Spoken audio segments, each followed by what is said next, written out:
solved. Like one of them is the mechanical mismatch between humans and electronics, right? So electronics are boxy and rigid, humans are curvy and soft. That's a mechanical mismatch problem.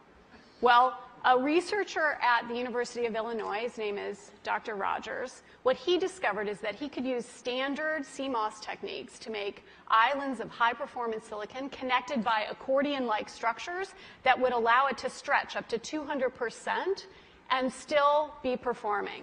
And what he did is he founded a company, and they started making electronic tattoos. So I'm wearing one here on my arm. Do we have a camera to get a... This is a developmental system made by MC10, and it has an antenna and some sensors embedded in it. And what we plan to do is work with them to advance a tattoo that could be used for authentication. Now, it may be true that 10 to 20-year-olds don't want to wear a watch on their wrist, but you can be sure that they'll be far more interested in wearing an electronic tattoo, if only to piss off their parents. Right? And that can have a design, right? Because Sure. they would certainly want some kind of cool design. Options, right? options. And that's something that you wear, but you could also imagine including authentication in just your daily habits. So I take a vitamin every morning. What if I could take vitamin authentication? What? Vitamin authentication. Look, I have one right here. Well, here, I'll let you hold it. Would you like to hold it? I'll hold it. Okay. So this... You guys see it? This pill has a small chip inside of it with a switch. It also has what amounts to an inside-out potato battery. When Really you small. swallow it, the acids in your stomach serve as the electrolyte, That's what I do. and they power it up, and the switch goes on and off. And it creates an 18-bit ECG-like signal in your body, and essentially your entire body becomes your authentication token. Yes, this is true. Okay? Okay, but...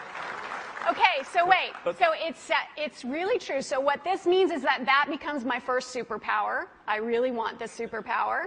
It means that my arms are like wires, my hands are like alligator clips. When I touch my phone, my computer, my door, my car, I'm authenticated in. First superpower. Like, I want that. So we're not shipping that right away. Yeah, no. We're not shipping that right away.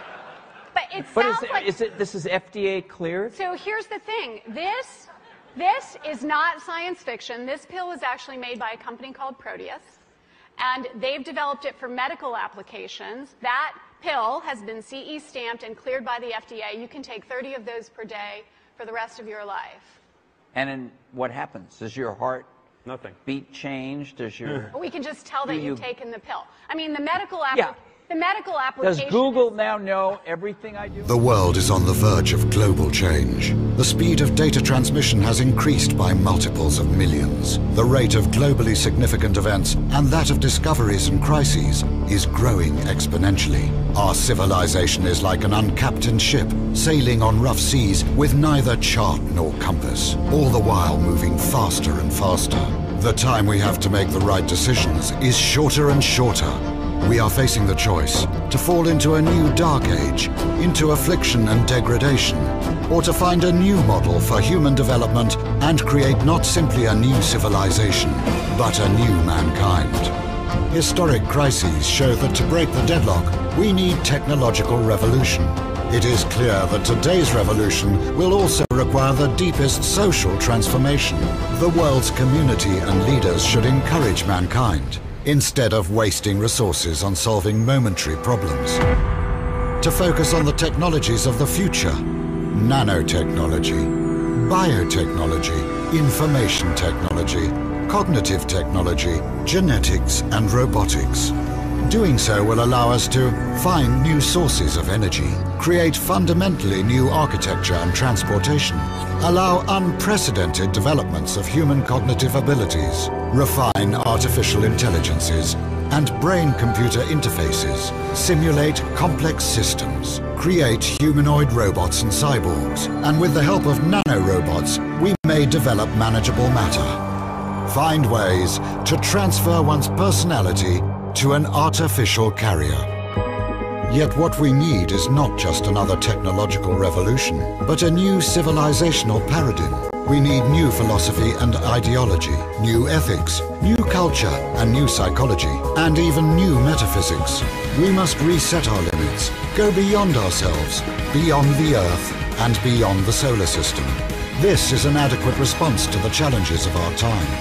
Thus, new reality and future man will arise. Could it happen spontaneously?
Clips when I touch my phone, my computer, my door, my car, I'm authenticated in. First superpower. Like, I want that.